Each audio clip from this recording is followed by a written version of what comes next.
Revelation chapter 2, verse 9 says that I know about your suffering and your poverty, but you're rich. I know the blasphemy of those opposing you. The famed 17th century poet John Donne experienced a life of great suffering, particularly upon his marriage to the daughter of a lord of England who disapproved of him. And as a result, he was fired from his job as an assistant in the royal service and eventually taken away from his wife Anne and locked in a dungeon. He is famous for the line, John Donne, Anne Donne, undone. Later, during a severe illness, Donne wrote that there were a series of devotions about suffering, and they are still among the best devotions on the subject today.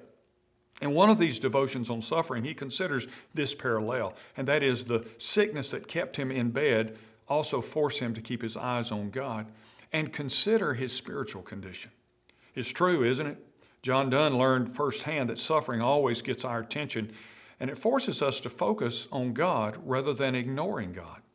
This is the story of the church at Smyrna, a church of truth in a culture of lies, and a church that was different in a culture of conformity. They suffered great persecution because of their spiritual health and faithfulness to Christ, causing them to focus their attention on God more than ever before. It is through the church at Smyrna that we learn valuable lessons about how spiritual health intersects with suffering, pain, and difficulty.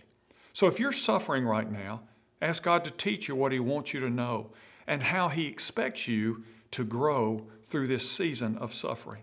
I want to tell you today that God never wastes your pain. So ask Him, God, what can I learn from what I'm going through? How can it help me to keep my eyes on you and stay focused on living and honoring you?